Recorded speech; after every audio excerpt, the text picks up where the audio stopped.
Merhabalar. Sayımız yavaş yavaş artıyor sanırım. Çünkü online webinar var. Biraz daha bekleyelim.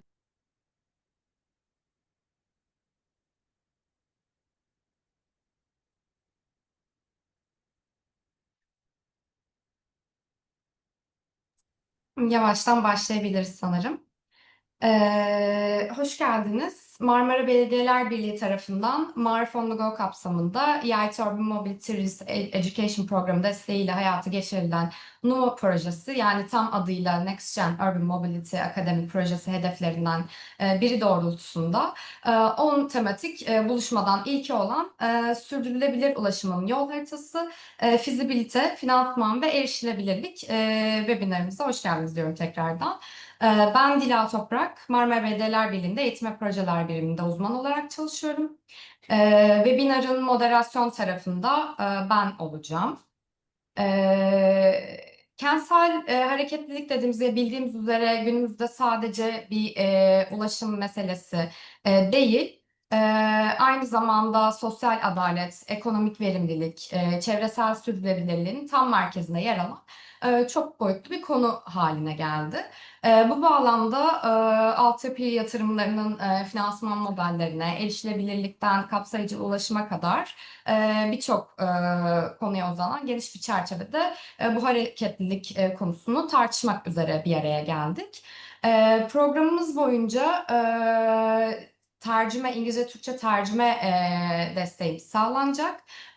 Bu noktada ekranınızın alt kısmında yer alan çeviri simgesinden tercih ettiğiniz dili seçebilirsiniz. Türkçe veya İngilizce kanal olmak üzere.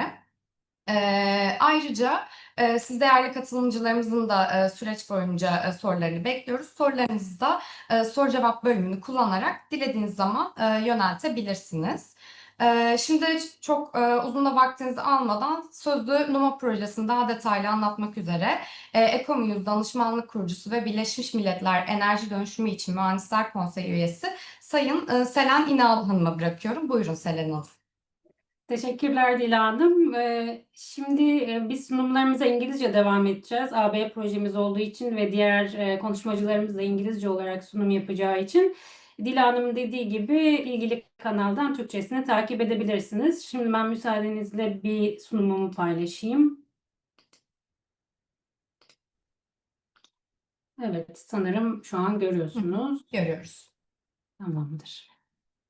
Good afternoon, everyone. This is Selen İnal, founder of Ecomuse Consulting, a partner of NUMA Project. Thank you for joining us for this important stakeholder engagement session. Today, I'm excited to present the NextGen Urban Mobility Academy, also known as NUMA. This project represents a collaborative effort between leading institutions and organizations from Greece and Turkey. Brought together by a shared goal to create smarter, more inclusive and sustainable urban mobility systems. Over the next few slides, I walk you through our mission, the purpose and structure of these stakeholder meetings, our key objectives, and how your participation will shape the success of this initiative.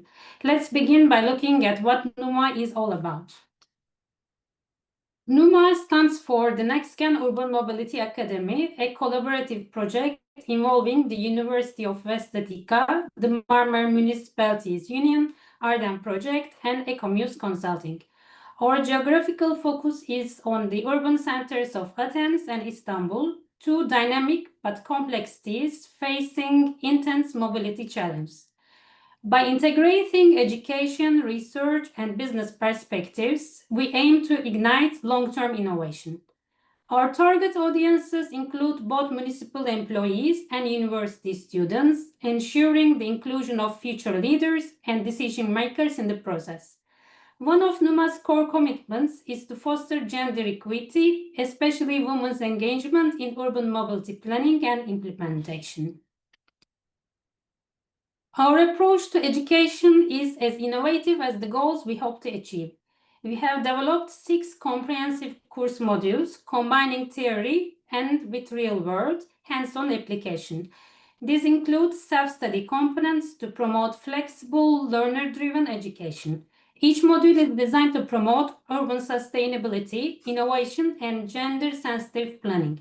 In terms of impacts, we aim to engage at least 75 participants through our formal training programs and reach a broader community of over 90 stakeholders across all activities. Through a combination of events and digital outreach, we aim to generate over 10,000 online impressions annually. NUMA is more than a training program, it's a catalyst for change. We want to spark a movement that prepares citizens to embrace and lead the transition to green, climate-resilient urban living. Supported by EIT Urban Mobility, an initiative of the European Institute of Innovation and Technology, NUMA benefits from the European Union's powerful network of innovation resources. The project spans all of 2025 and has a strong online presence through its dedicated website and social media channels. This enables us to ensure that our reach, inspiration, and educational content continue far beyond our physical events. We encourage you to follow us on LinkedIn and Instagram at NUMA Project 2025 to stay engaged, share your insights, and help us amplify the conversation around sustainable urban mobility. So why are we here today, and why are these stakeholder meetings central to NUMA? These sessions are designed as collaborative spaces. We bring together a diverse range of stakeholders, from public authorities and private enterprises to civil society, academia, and community groups. Our goals are to share insights, identify key urban mobility challenges, co-create effective solutions, and design education modules that reflect real-world needs. It's also about building long-term partnerships that outlive the project timeline and help scale sustainable mobility practices across both cities. NUMA stakeholder meetings have 5 core objectives. First, we aim to identify and prioritize the most pressing mobility issues specific to Athens and Istanbul. These include traffic congestion, environmental pollution, infrastructure inequalities, and gender-related mobility barriers. Secondly, we are using your input to validate and refine our curriculum, ensuring that each training module is informed by your expertise, experiences, and local knowledge. This ensures the content we deliver is not just theoretical, but also practical and context-aware. Another important goal is to actively promote knowledge sharing among our participants, connecting municipalities, tech innovators, public transport providers, academics, and civil society. Gender inclusion is a critical pillar of NUMA. We are committed to increasing women's participation and leadership in urban mobility sectors that have historically been male-dominated. Lastly, we want these meetings to foster meaningful collaborations, resulting in follow-up projects, pilot initiatives, and policy proposals that carry the NUMA legacy forward beyond 2025. Our target audience is as diverse as the urban ecosystem itself. We welcome the involvement of municipal authorities and city planners, public transport operators, including bus, tram, and metro services, and private transport companies involved in ride-sharing, car rentals, and taxis. Additionally, we are reaching out to cycling and pedestrian advocacy groups, businesses with large commuting populations, or delivery operations and environmental NGOs, each playing a unique role in transforming urban transport systems. Beyond this, we also actively engage academic institutions, tech solution providers, and funding bodies. Policymakers at all levels, local, regional, and national, are critical in setting the frameworks for sustainable change. Community associations, residents, and especially women and underrepresented groups are essential voices. Entrepreneurs, too, are key actors who can bring fresh ideas and scalable solutions into the mobility landscape. It's through this diverse mix that we can create truly inclusive and innovative solutions.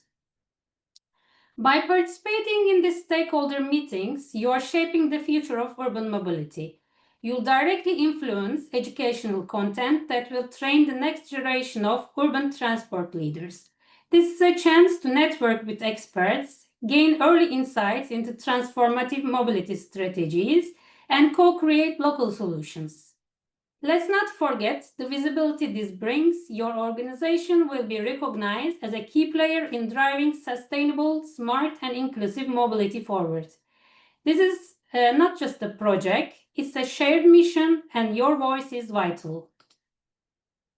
If you would like to get more involved or connect with the team, here are the key contacts. Dr. Yannis Saris and Dr. Georgios Sparopoulos from the University of West Attica are leading the project and are happy to engage with you.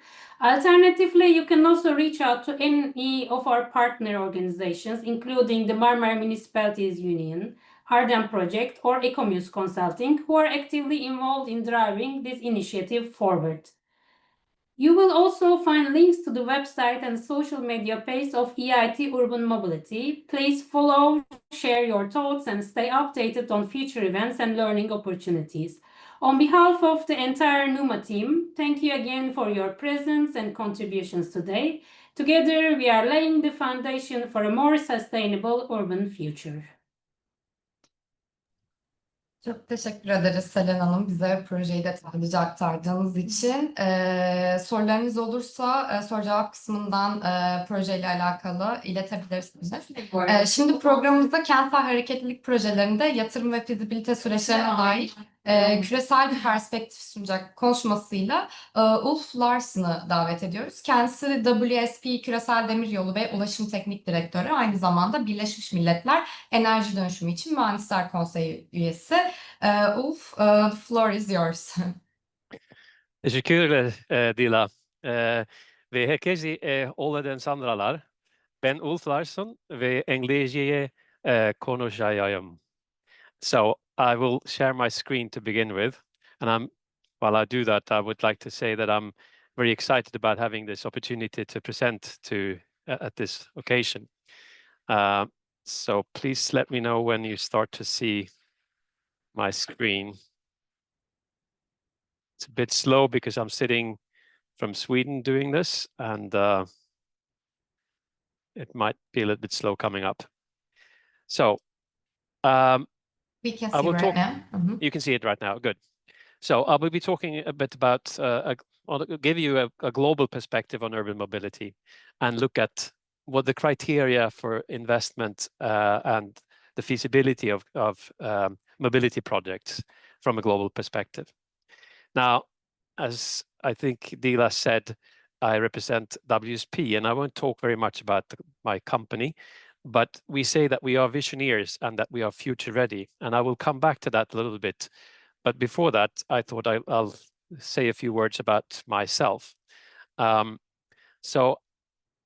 Starting on the Facebook side, which is my private side, I have a family of many women, which is actually something that has formed my view of the world, I think, and the way I look at mobility and other things.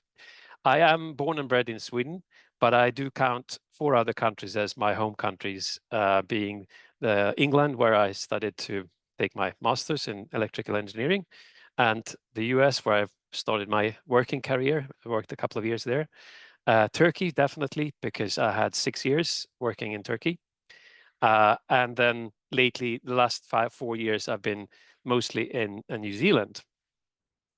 My career started in 1989, delivering in the industry, supply industry, supplying locomotives to the United States, and then metro trains to Stockholm. And then in 1994 to 2000, I was the project manager for the Izmir metro project, the first line that is from Uçyol to Bornova, which was a very exciting period of my life. And since then, I've basically been a management consultant for the last 25 years, working on the client side in projects all over the world, in different parts of the world.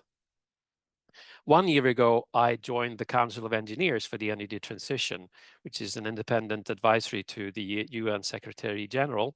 And that's where I met with Selen, who invited me to come to this meeting, and I'm very happy about that. So let's get started on the presentation. So quick overview. I will be starting with looking at global trends that shape communities and advance humanity. Then I will give a couple of case studies, international case studies. I will look into Istanbul and make a hypothetical case on what could be done in Istanbul. And then there will be some conclusions. So Future Ready, which is the WSP branded program, is about understanding and acting on global trends to shape communities and advance humanity. So we, as an example, we had a key role in the Bosphorus tunnel in Istanbul, in the design of that one, which had a major impact and shortened the travel time by 6 times. It was delivered through a public-private partnership, which is similar to the Izmir project that I talked about, which was at that time we called it Design, Build, Operate, Transfer, and Finance. Both of these mean that you have a very good incentive for the private party to finish on time and on budget, which I think was an explanation for both of these projects being largely success stories. And I'll come back to that a little bit later. So what is Future Ready? It's a program for us to design for today, but build resilience for tomorrow. So we look at 4 thematic themes. Climate trends is the first theme. So we're definitely seeing hotter and drier summers. I'm sitting here in Stockholm, or just outside Stockholm, and we've had 30 degrees for the last week, and that's in the shade, so it's very warm here. And last year was the hottest on record, with an area the size of Germany being lost to wildfires. This is a thing that means GDP loss in the end, and also of course threatens life. Society trends. So while there are efforts to address the climate change, they are overshadowed currently by geopolitical tensions, economic crisis, tariffs, wars, which in turn actually hinder the progress to resolve these very issues. Technology trends. 72% of businesses are now being impacted by AI, and that together with Internet of Things and smart cities is driving internet growth, which will require major investments in data infrastructure. Resource trends. So since the 1969 or 70s, we've seen a major reduction in biodiversity, 69%. And some people say that this is actually something that is worse than the climate change that we're seeing. So summarizing 12 of these global trends in the 4 thematic areas: climate, society, technology, and resource. We need to design to reach the net zero target of 2050, while at the same time taking into account that we'll have sea level rise and more extreme weather coming. We know in the society that we get an older population, but they're not really not seen as that old, and they're very active, and they're placing special requirements on infrastructure and transportation, such as increasing neurodiversity issues. And in technology, we need to get ready to how we will work and live in an AI world where all the transport is electric, which in itself means that the transport sector is more vulnerable to cyber and other security risks. On the resource side, we need to, and I have to move this so that I can see the text here. We need to build flexible places that are easy to refurbish rather than having to rebuild. What does this mean, and how does this translate to public transport? So in the climate space, we're seeing electrification of all the vehicle fleets, going to battery and hydrogen-driven fleets. which means that we're also seeing infrastructure for charging of EVs, and at the other end, designing for extreme weather. For society, if we want to get more people to go on public transport, we will also see higher service expectations. We also see a growth of leisure travel. There's a trend, a health trend generally, and people being more health conscious, active mode, and wanting to bring their bicycles on the trains, for instance. Health is also about air quality. With more elderly people, we'll see increased disabilities that we need to account for on a massive scale compared to today. In technology, automation is coming to all sorts of systems, in metros, in buses, everywhere.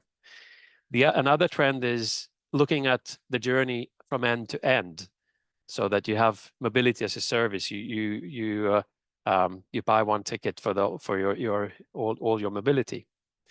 That is also seen as you have all these multiple modes of transportation that are integrated into a transport network, and I'll come back to that a little bit because that I think is very important. With all this, you have a lot of more digital controlled things, which means you're introducing new cyber risks. You can suddenly control if it's automated, for instance, you can control that from outside if you have a cyber attack. We're also seeing that with greater data, more sensors, we can monitor the infrastructure and the condition of the infrastructure assets.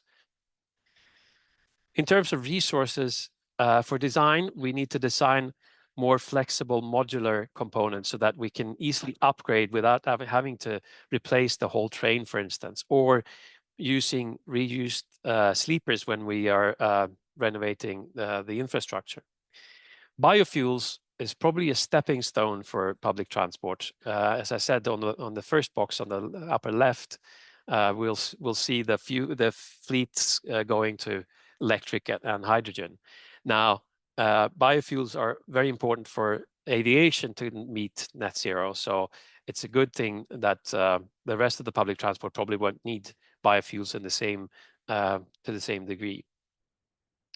So three examples, global examples of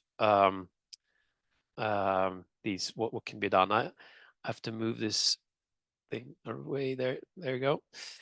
So starting with a light rail transit system in Anqing in Taiwan.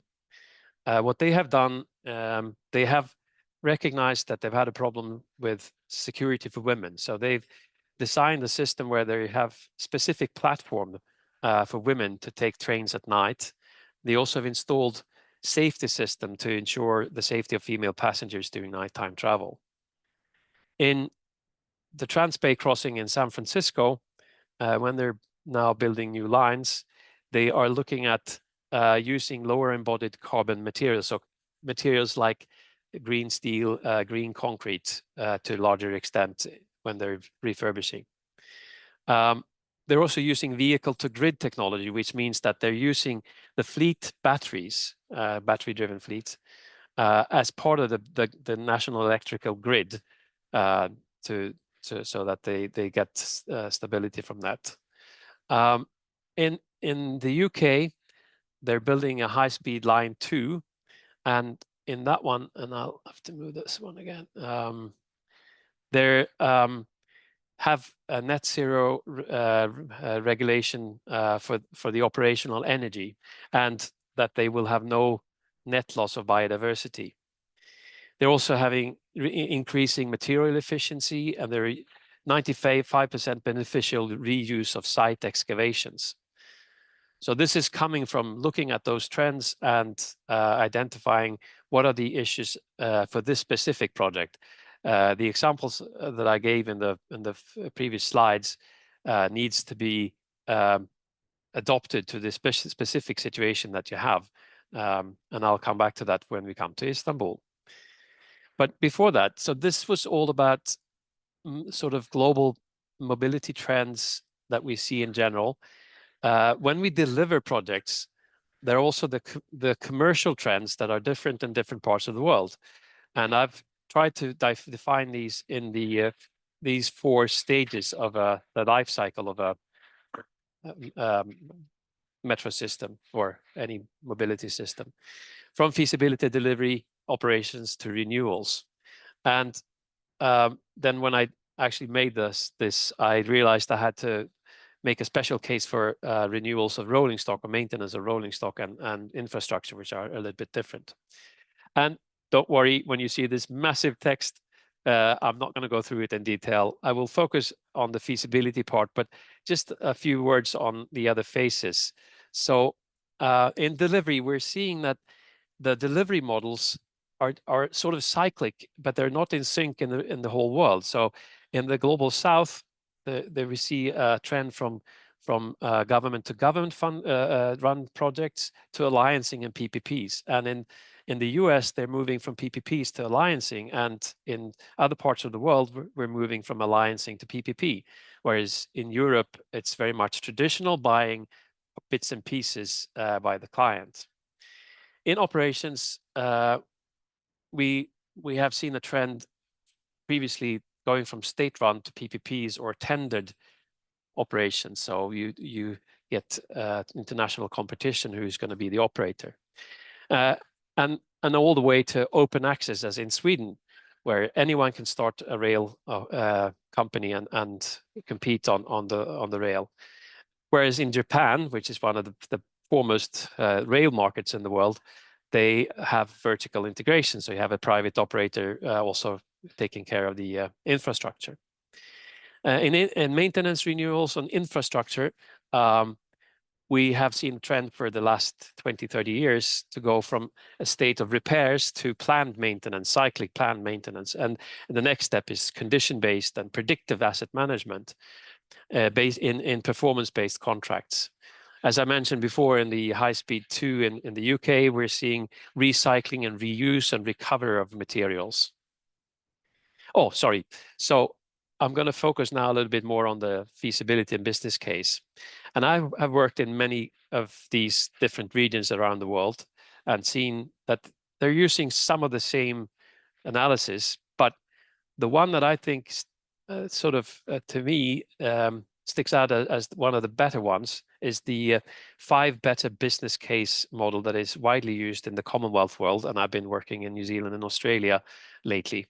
And why is that good? Well, when you have an investment in global mobility, any sort of investment, so I said the 5 business case, well, as the name suggests, it has 5 cases.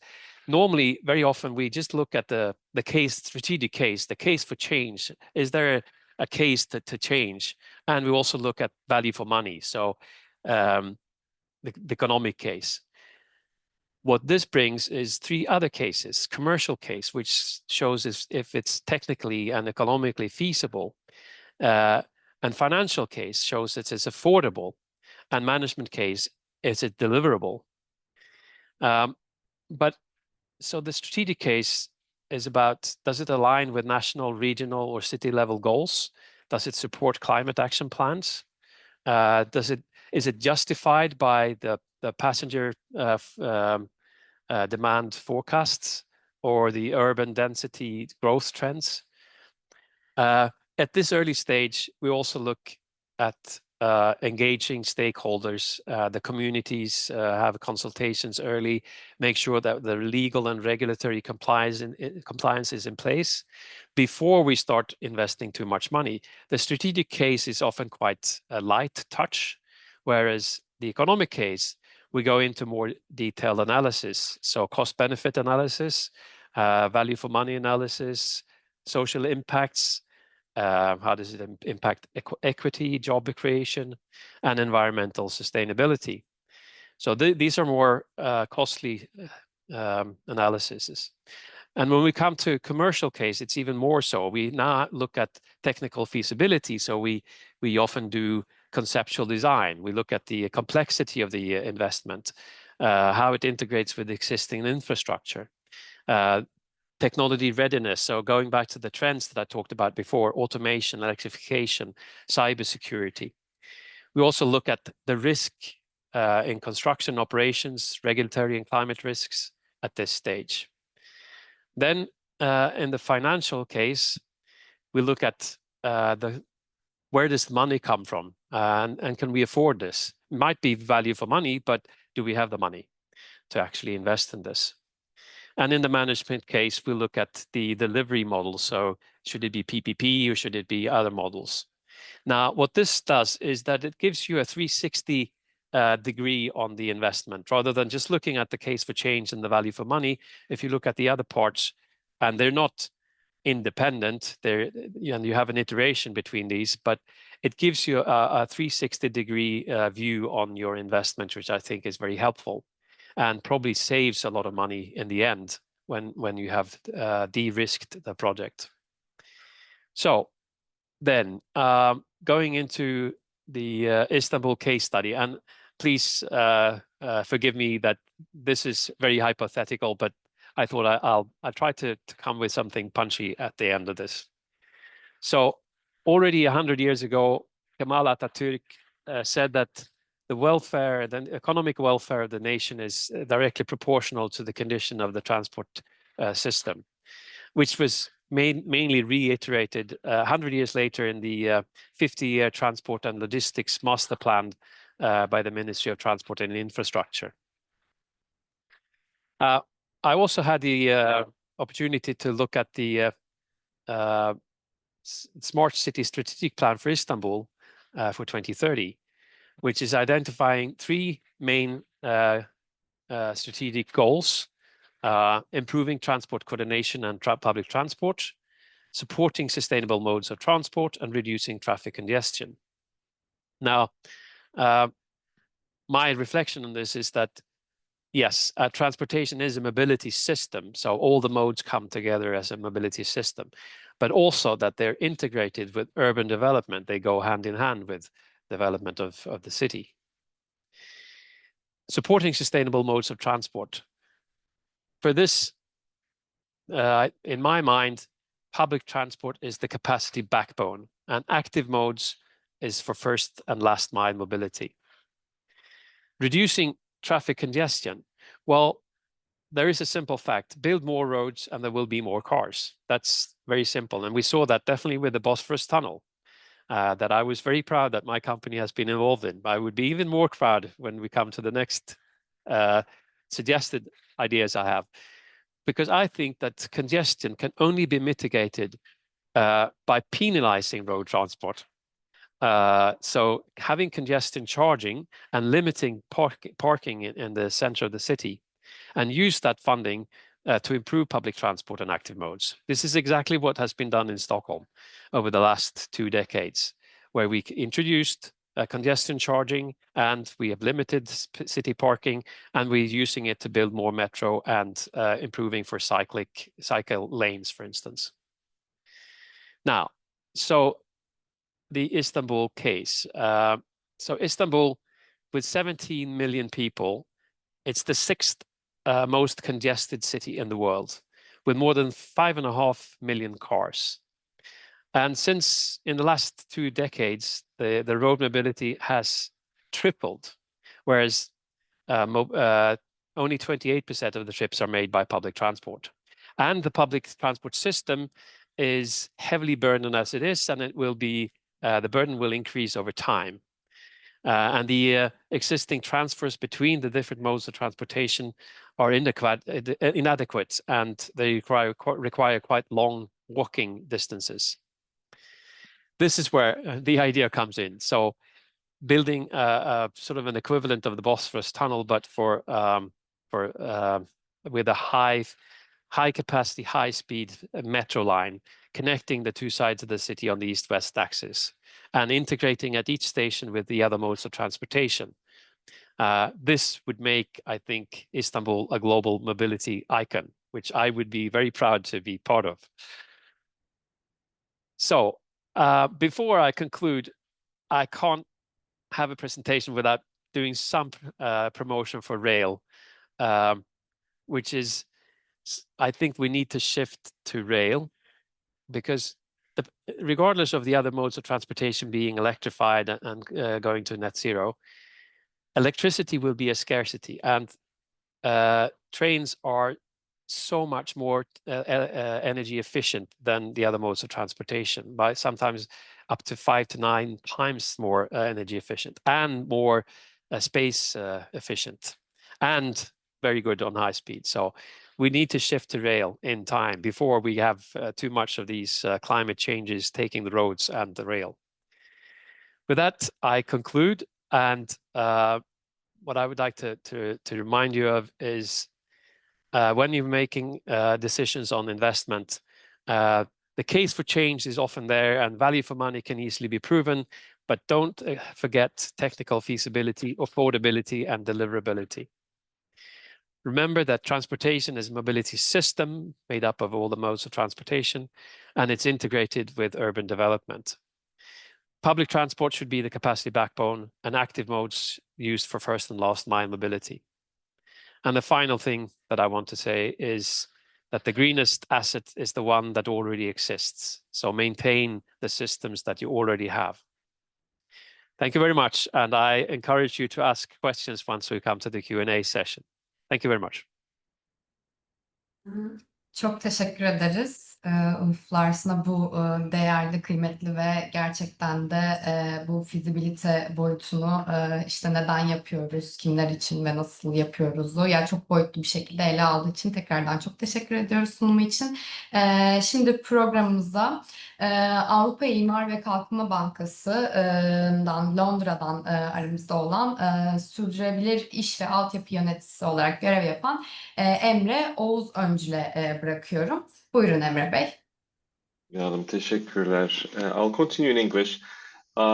First of all, it's a pleasure to be here, and thanks again for inviting to speak this panel, and many thanks to all for making my job easier, so I can speak only on finance and not really go into the details of climate or even transport. So let me, if you could bear with me for 1 second, I'll share my screen.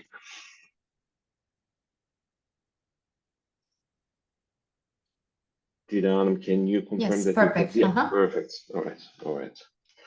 So I'll speak about EBRD, the European Bank for Reconstruction and Development, and I will also, I'll introduce a couple of programs or a couple of financing options that we have at EBRD. But it's also fair to say, perhaps, that EBRD is much like any other multilateral development bank, like the European Investment Bank, Asian Development Bank, vice versa. So our programs are designed, different programs obviously, but are designed in a similar fashion. These could be examples for other NDB's work as well. So EBRD, in short, it's a bank that was established in 1991. And even though it first started focusing on ex-Soviet countries, in time our country's operations have expanded. And at the moment we have 38 economies on the map, but also have recently expanded to sub-Saharan Africa. So apart from all these countries that you see on the map on the slides, we're now also working in Benin, Cote d'Ivoire, Ghana, Kenya, Nigeria, and Senegal. And also, this year we're expanding to Iraq as well. In Turkey and Greece, we have been working for more than a decade, approximately a decade, 10 years in Greece and 16 years in Turkey. Even though we are kind of finalizing our operations in Greece. So from next year and on, we will be focusing only on portfolio projects, so the projects that we have financed to date.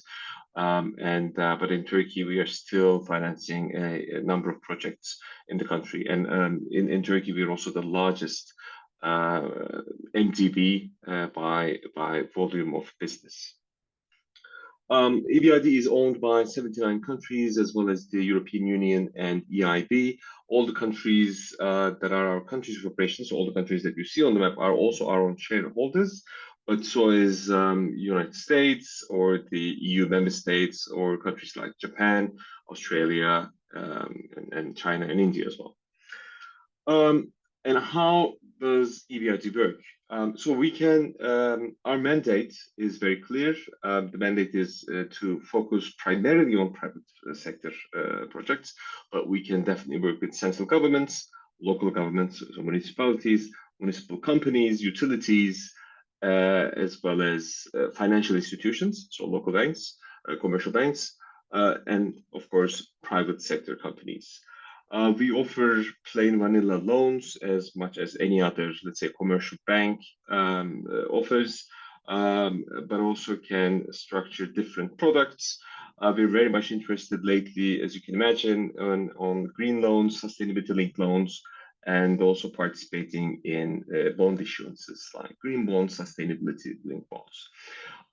We do not really have a sectoral preference, but rather we can, transport is one of the sectors we're very, very active in, but any municipal sector or any industrial sector, almost any, there are certain sectors that we cannot work in, such as, the defense sector and so on, but we can work with pretty much most of the real sectors.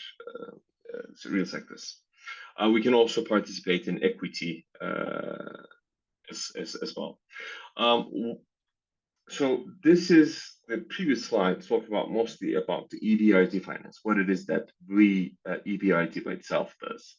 Apart from it, we also work with climate donors, we work with bilaterals, so countries, to bring in also concessional finance.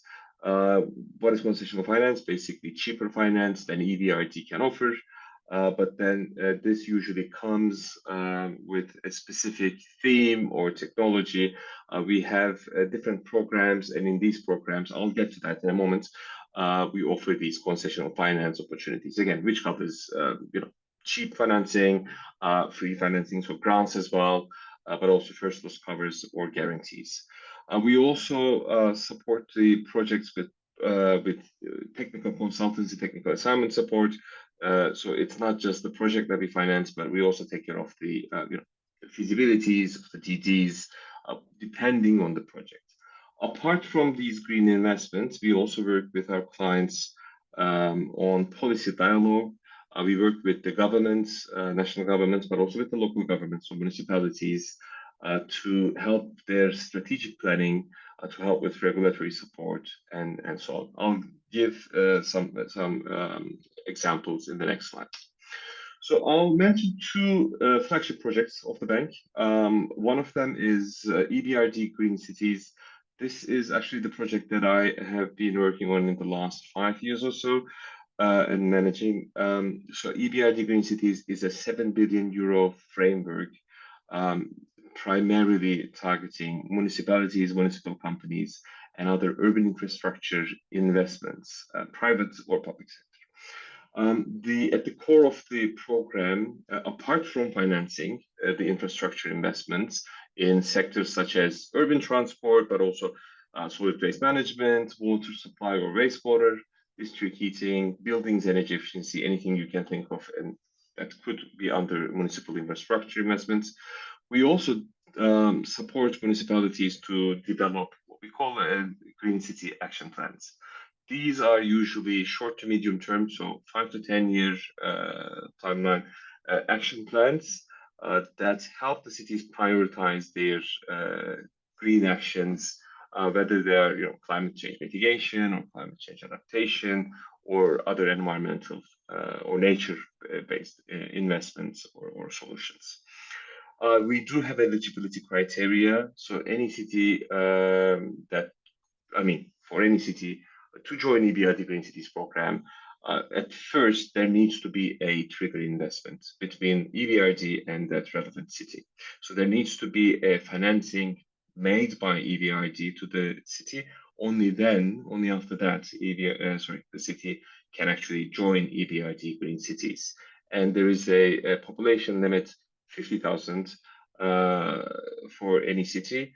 And of course, these cities need to be in EBRD countries of operations. This is currently the map of our EBRD Green Cities.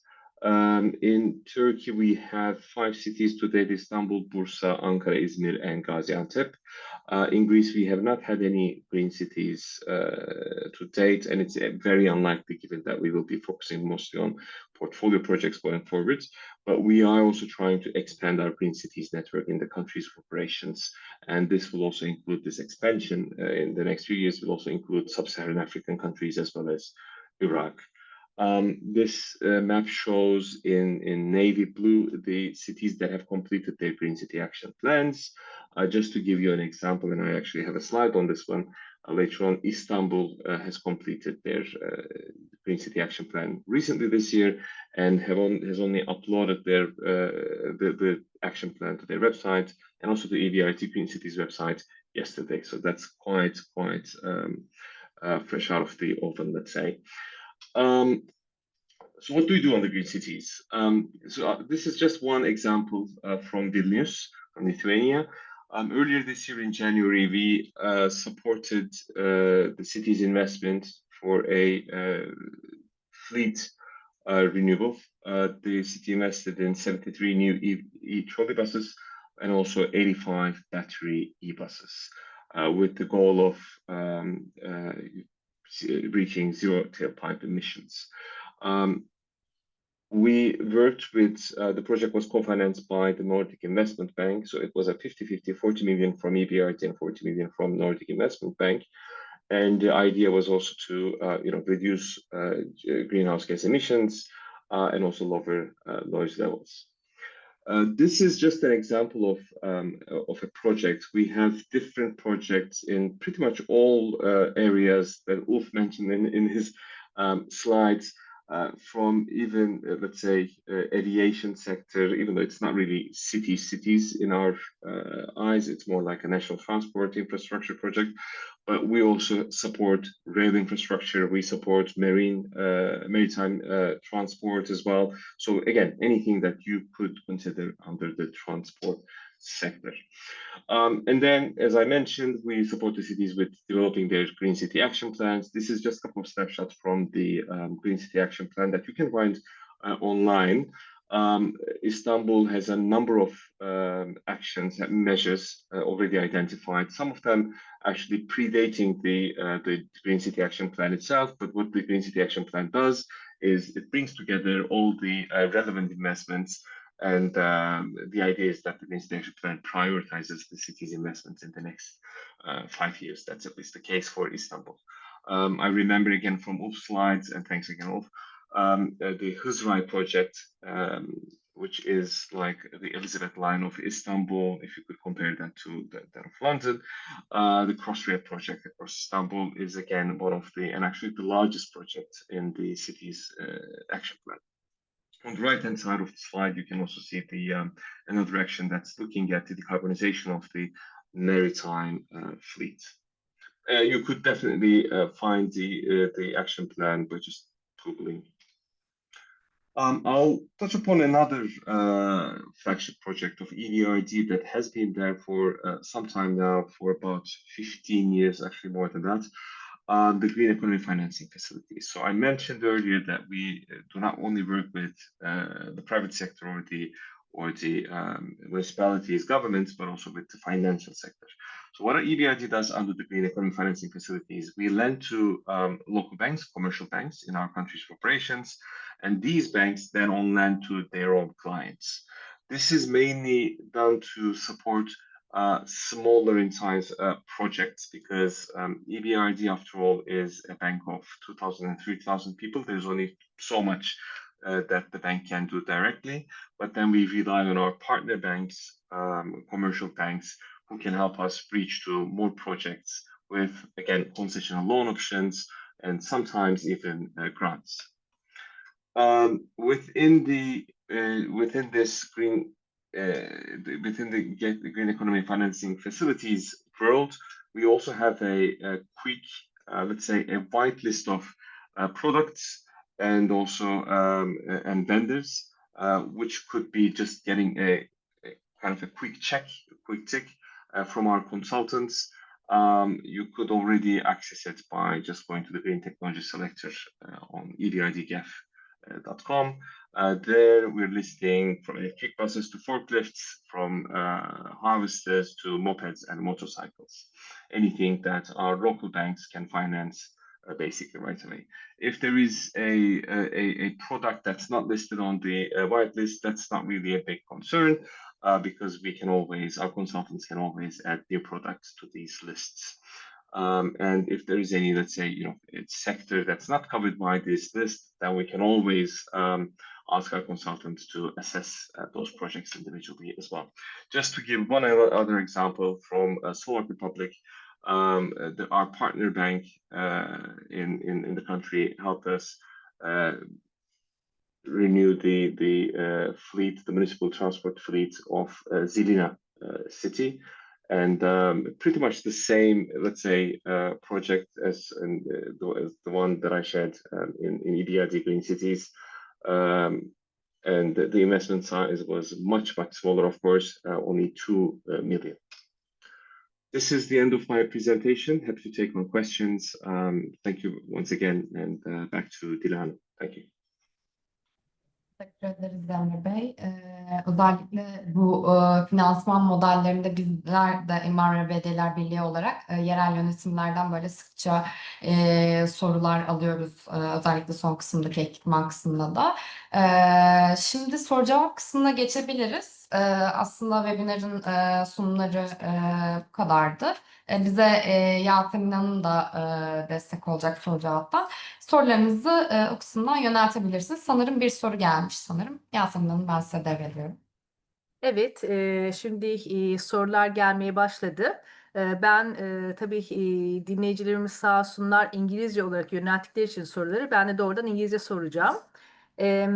Our first question is from Mr. Bektaş Türe, and his question is, after completing these education modules, will the municipalities have the opportunity to receive funding related to mobility projects, or otherwise it's only increasing knowledge project? Bu sanırım NUMA projesi için geldi. Selen Hanım, size. Tamam, bunu ben cevaplayayım. Actually, our project is funded through EIT Urban Mobility Education Call, and is primarily focused on capacity building for municipal employees and university students. While we don't have direct funding allocated within the scope of this project, we are actively working to develop an ecosystem that includes funders and development banks. Actually, these stakeholder meetings, it's one of the purpose of those stakeholder meetings.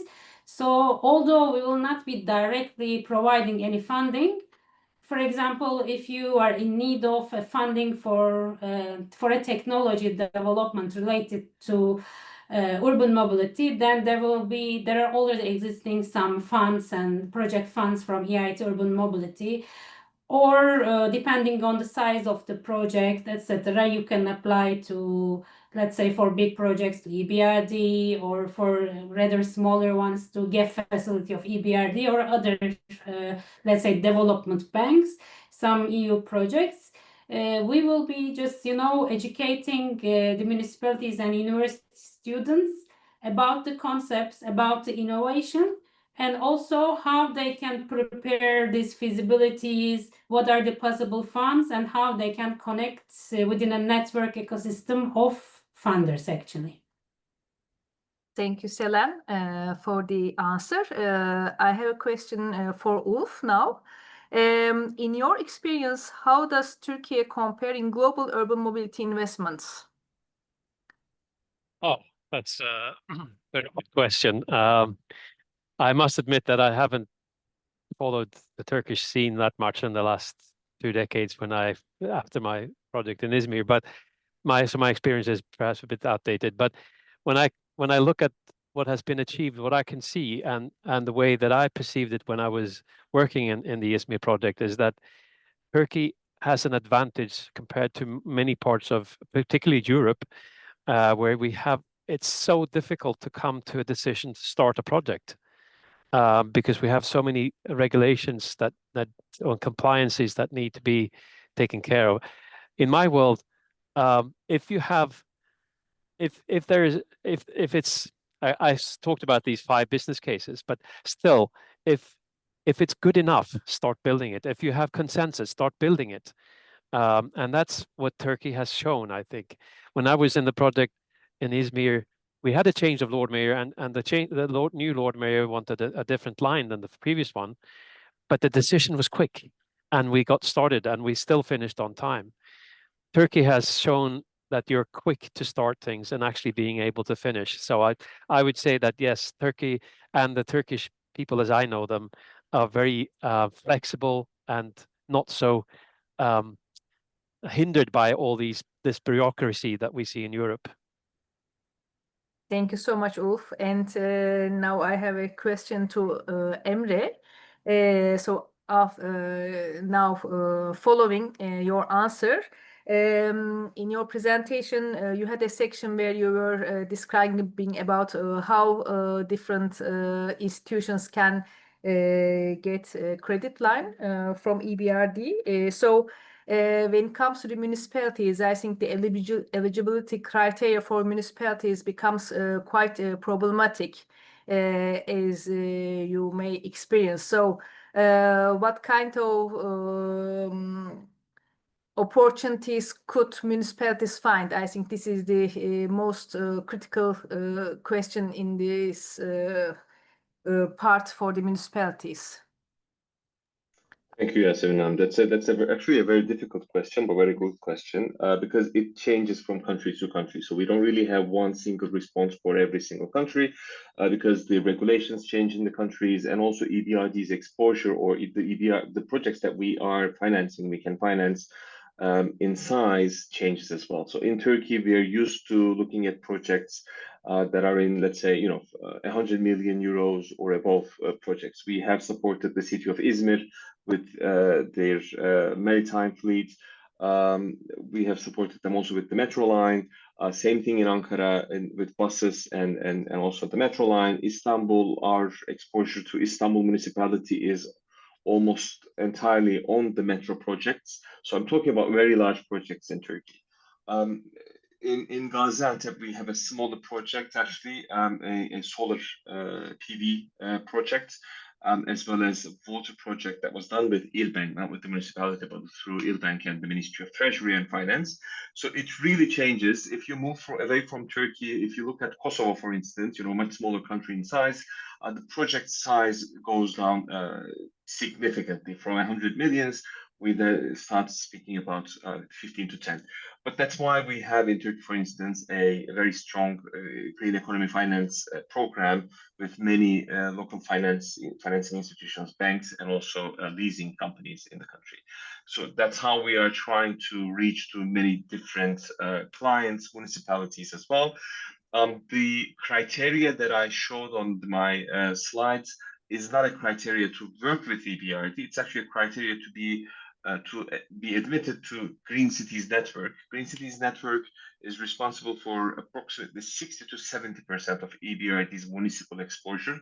So we can do projects even outside of the Green Cities Network. That's absolutely fine. We are only looking forward to welcoming the municipalities to, chat with us, especially with our regional offices in the countries. We have an office in Istanbul and Ankara, also one in Athens. Basically, in all capital cities of our country of operations, we have the offices, and you can find my contact details on the slides as well. If there is anything that we can discuss, happy to take it on. And obviously, there are a lot of checks. There is the financial due diligences, technical due diligences, and so on, so on. So it's a lengthy process, but we're happy to support municipalities with their green investments. Thank you. Thank you so much, Emre. And now, of course, after your answer, we have another question to you. This one is in Turkish this time. EBRD Green Cities projesine katılabilmek için öncelikle EBRD o şehirde yatırım yapması gerekiyor diye söylemişti Emre Bey. Bu yatırımlar neler olabileceğine dair açıklama yapabilir mi? Yusuf Demir'e teşekkür ederiz bu sorusu için. I'll respond to it also in English. I think the translation continues. So it could be any municipal infrastructure project. I'll give you a couple of examples. So in Bursa, we financed the Buskis, the water utility companies' water supply project. In Istanbul, it was the metro project. In Gaziantep, it was the solar PV project. And I'll give you a different example. In Tbilisi in Georgia, we worked with the private water utility company in the city for their green bond issuance. It could be anything in the municipal infrastructure sector. Any of these projects that EBRD can finance could trigger the city to join EBRD Green Cities Network. It could be solid waste, wastewater. If there's any specific questions, I can also take that one as well about any specific sectors. Back to you. Thank you so much, Emre. And we have a question from Bektaş Türe now. It's important to note that in Turkey, municipalities or private entities interested in biofuel production must obtain permission from the Energy Market Regulatory Authority, EPDK. As a result, biofuel cannot easily be selected as a project subject. Do you know if the same kind of bureaucracy exists in other countries as well? If I remember also, only 4 companies obtained all permissions from EPDK. So, who would like to answer this question?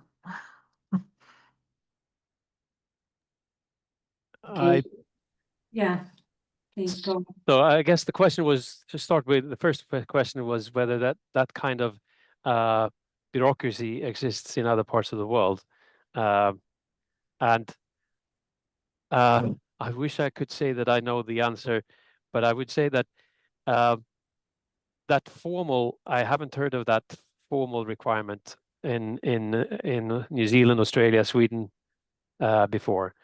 So, but I couldn't speak for the rest of the world. I don't know that well enough. Okay, I can just add a couple of things. It depends on the more to the agricultural sector and in how large sizes some agricultural products are actually produced in each country, and also depends on the strategy of the countries. In my opinion, in Turkey, why we don't use biofuel is mostly because of the situation of the agricultural sector, because we want to use our agricultural, let's say, crops for food in priority. But there are some countries which are very good in biofuel production. For example, Brazil. They produce huge amounts of biofuel, or USA, or India. So I'm not that familiar into the regulations of those countries, but I can say that in those countries, they have very supporting regulations. Yeah, and Selen, I'd like to add on to that. I think this is where transportation, so if you take rail, as I said in my presentation, I think that rail, we're using biofuels and we're using it as a stepping stone. But I think in the long run, rail is one of the few areas where we shouldn't be using it in the long run, because it does compete with, well, the only way for aviation to become sustainable is by sustainable aviation fuels, the SAFs. And we compete for the same resources. And also, as you said, for land use for other crops. So even if it's not regulated, I think that public transport should try to avoid using diesel or biodiesel in the long run. Thank you. Emre is also. I can just perhaps add to that. I mean, speaking of agricultural feedstocks, like we at EBRD, we cannot finance biofuel production if basically the feedstock is competing with agricultural production. So that's why we are very much focusing on advanced biofuels. We have a number of projects in the EU on biofuel production with private companies. We have explored it actually with the EPDK and also at the time YEGEM, Yenilenebilir Enerji Genel Müdürlüğü, the General Directorate of Renewable Energy, when it existed. This was more than 5 years ago, I think. We explored that area, but my understanding, at least at that time, it was one of the priorities for the Ministry of Energy then. It may have changed, so I may be quite outdated here. But I can't really respond to this question because I don't know if the same set of regulations exists like what EPDK has in Turkey versus what is different, let's say, regulatory institution in other country has. But we have financed at least, especially in the Nordic countries in Europe, we have financed 1 or 2 projects biomethanol production as well. Thank you so much for all your answers. We have a question from Kadir Deniz. And Kadir is thanking for all the detailed presentations, and he's from Valorize. It is known that with the increased trend of solar energy modules and electrical vehicles, there are concerns that such intensification leads to pressures on labor, especially in the supply chain of electrical vehicle battery supplies. There are considerable risks of concentration to forced child labor. We know that EBRD safeguards ILO's main convention. How does EBRD address these risks in the projects financed by them? Sure. Let me take it quickly. Very good point. I mean, I touched it very lightly, honestly, but there are so many due diligences that we have to do to finance any project at EBRD. And if there is any, let's say, forced labor, any let's say red flags that we see in the projects, that's definitely a no-go for the bank. So we have to be extremely careful, and we sometimes check where the supply is coming from. Are very much interested in looking into these documents, but also at times have to hire consultants to do even deeper studies for us. So yes, we do have these safeguards. We have safeguards on the environment side as well. So it's not just the forced labor, etc., but also on the environment side, we have an environmental and social policy. But we also have some climate standards that say, like our projects, for instance, have to be aligned with the Paris Agreement. We have green finance guidelines. We have a lot of guidelines, to be honest, and we make sure we have different units, different departments within the bank that make sure that the projects are very much aligned with those guidelines. So we are usually working with consultants. This is part of the technical consultancy offering of the bank, usually via climate donors or bilaterals. But this is, again, usually how we address these risks. If there's any risk, any potential risk, we just do not finance the project. Thanks so much, Emre. And the second half of the question is to Ulf. If Ulf can also elaborate on if there are certain case studies or examples where such risks are taken into account, that would be much appreciated. Again, from Kadir. Oh, so where examples of where projects have been, you mean decided not to be done because of or? Yes, how you can safeguard and take the ILO convention into consideration. And of course, as Emre described in very much detail, there are very many international standards and conventions you have to take, you have to consider. So if there are certain case studies, real life examples you could share where you had to... And for solar power, I wouldn't say that I have that. I could speak more broadly and generally about that. Then I can't come into comment on specific case studies. But I do know that this is problematic in general in the rail industry, where we often have those similar type of requirements for child labor, and of course it's everywhere, but it's very difficult to control, even if the supplier has their own routines to do this. We have in some projects discovered that even the big suppliers, in the end, they're working with smaller suppliers. So they have to, the way to control it as a client is to require also to have the possibility as the client to audit the production in all the production stages, because they have sub-suppliers and multiple layers, of course. And you have to have that right as a client to audit their that's the only way to avoid child labor, I think, because even the well-intended the big suppliers, I'm not going to mention any names of those, but they have issues to control it themselves. So that's what I would say about that. And it goes across the line of all the Asian suppliers and the European suppliers. And also, perhaps the realities of the countries and the regions should be considered. I mean, each and every country and region have their own facts, and each of them have to be handled tailor-made, probably. It's very difficult to standardize all the countries in the world. Yeah, that's yeah, but there are, I mean, there are legal frameworks that can be used that are adoptable anywhere, but the legal framework doesn't give you the protection that you need. You need to be active as a client as well. That's the advice I would give. Exactly, thank you.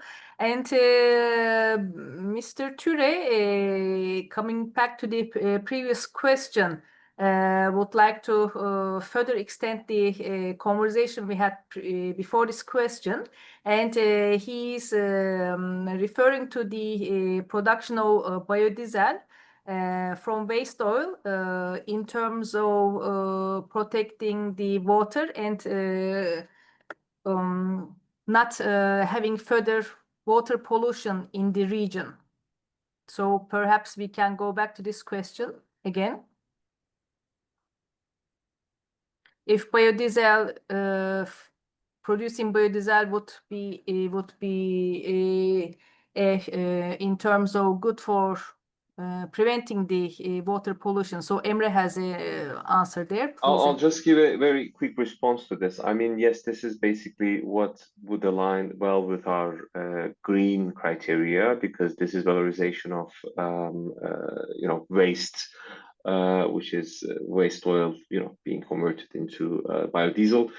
We have been looking into such projects also in Turkey. Nothing that I can give an example of just yet, perhaps, but something that's on our radar.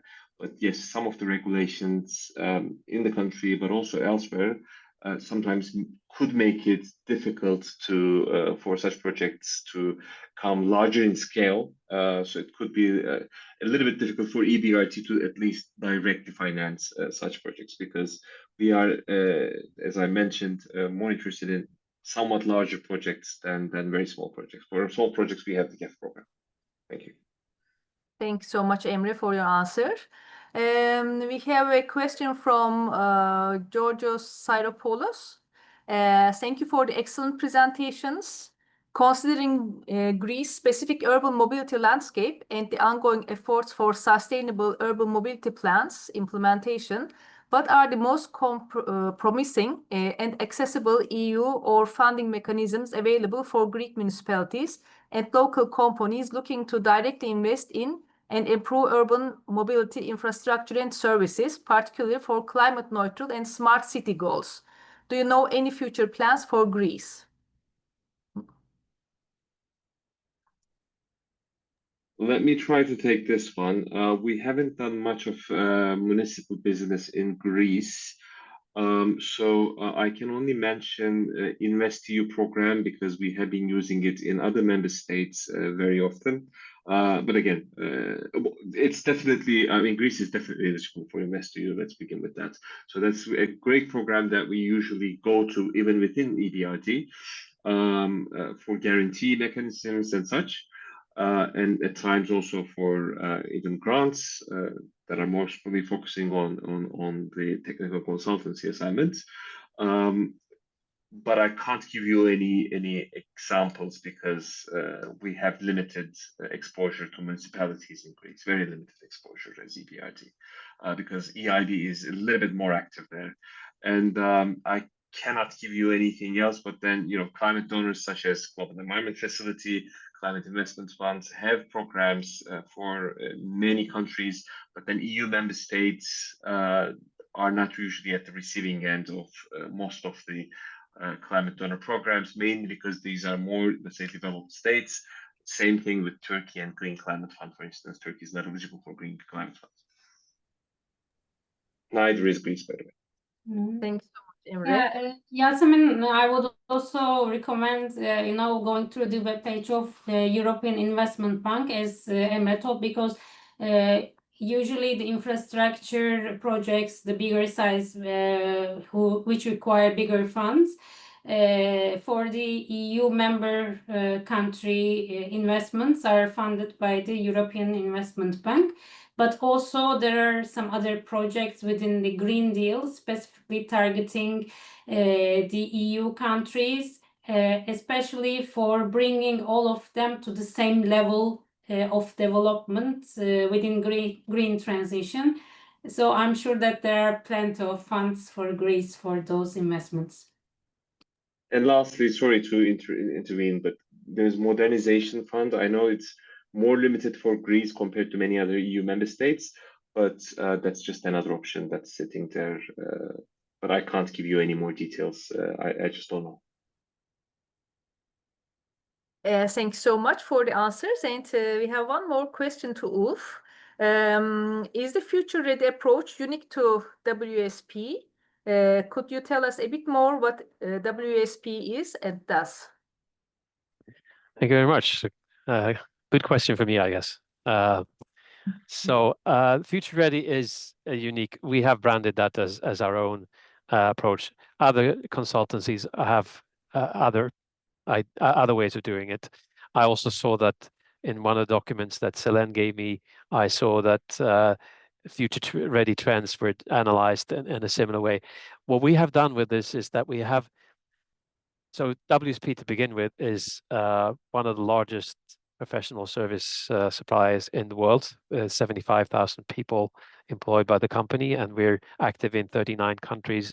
We don't have an office in Turkey yet, but we're active everywhere. And this Future Ready program has been rolled out as our main way of working across the globe. And we have special material that we use. So when you go into an investment and we sit down with the client, we have a way of an exercise to go through with the client to look at this from the specific perspective of that client.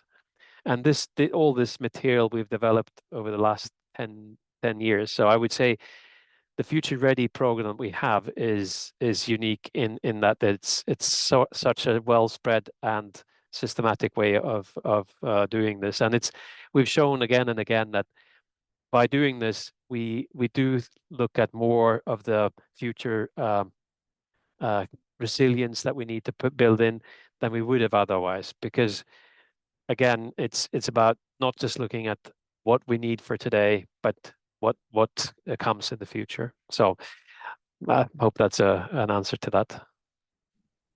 Thanks so much, Ulf. I guess this is the end of the questions, and thank you for all the participants for their brilliant presentations and all the information they shared with us. I think it was really good and enlightening for all of us, for all our participants. And now I would like to give the stage to Dila. Çok teşekkür ederiz sorular için. Gene aslında az bir şey vaktimiz var. Gene gelirse bir veya iki soru alabiliriz. Aslında sürdürülebilir ulaşım için bir yol haritası tartıştık, feasibility'yi konuştuk, finansmanını konuştuk. Ve aslında bugün yaptığımız webinarı biz MARUF on the Go kapsamında yaptık. Bu noktada küçük bir reklam girmek isterim. MARUF on the Go nedir diyecek olursak, MARUF'a doğru giderken bizim düzenlediğimiz etkinliklere biz MARUF on the Go diyoruz. Peki MARUF nedir diyecek olursak, MARUF Marmara Belediyeler Birliği olarak bizim ilk senede bir düzenlediğimiz bir uluslararası bir kent forumu, Marmara Urban Forum. Bu senede 1-3 Ekim tarihlerinde Haliç Kongre Merkezi'nde tüm mümkünlerin kıyısında olacağız ve aslında bugün tartıştığımız gibi ulaşımdan iklim krizine, gıdadan konuta birçok konuyu ele alacağımız bir forum olacak. Burada da ayrıca biz çağrılara da çıktık. Eğer hani sizler de kurumlarınızla birlikte bizlerle hepimiz bu kent üzerine düşünen paydaşlar olarak tartışmak istiyorsak birçok işte doktora çağrısından iyi uygulama çağrısına veya bir proje çağrısından yan etkinlik başvurularına kadar çağrıya çıktık. Bunun da küçük duyurusunu yapmak istedim. Mutlaka takvimlerinize eklemenizi öneririm. 1-3 Ekim'de İstanbul'da Haliç Kongre Merkezi'nde olacağız. Ve bu konuları aslında bugün tartıştığımız bu ulaşım konusunu daha ileri bir noktaya nasıl tartışabiliriz de yüz yüze birlikte yapacağız diye umuyoruz. Bakıyoruz bir sorumuz daha var sanırım. Son bir sorumuzu da alalım isterseniz. Sonrasında bitirelim. 5 dakikamız kalmış. Buyurun Yasemin Hanım. Tabii, Arda Moltay has one question now. As public transportation increases its share in overall transportation supply, stations and conveyance systems designed for lower loads per unit of time fail to provide comfortable and even sometimes safe service in times of high demand. In Istanbul, we have experienced this during snowstorms in subway stations. We experience it daily in certain metrobus stations. How do other cities invest in the management of their systems and flexibility requirements in case of high demand on existing systems? So this is directly to you, Ulf. Yes, I will take this one. This is very interesting, and it really ties into what I said about future ready. So now, the assets you have, of course, you're a little bit stuck with what you have. I mean, I'm not saying that you can't change, but it's costly once you come to that. That's why I think it's so important that when you start the project, I talked about in my presentation about modular design, so that you can expand and scale it. But if the system at the start when you built it wasn't built to be scalable, it's going to be difficult, and we're seeing that everywhere in the world. And on a different scale, a city that has been built for the car, and I lived in one in New Zealand, Auckland. It's very expensive to bring metros or rail systems or even BRTs into that kind of a infrastructure, because it's not built. The city, and I said that mobility and urban development go hand in hand, which means that cities that have been planned for public transportation usually have a star-shaped form for the big capacity on the stars, and then micro mobility to catch up with that. But if you haven't built it for that, if you built it for the car, it's very difficult later on to change, because it's already there. So going back to the specific about ventilation, yes, that is something that many systems have in common that were built in the beginning of the era of metros. In later projects, what is always being done is now making sure that you can scale all of these things. But once you've built, if it's a tunnel, yes, you can change equipment, but capacity will be a limitation. But it's a very, very, very good question, and that's why I think it is so important to look ahead and think ahead. Build for today, but make sure that you can scale it later on. Thanks so much, Ulf, for your answer. And I believe that's it for today.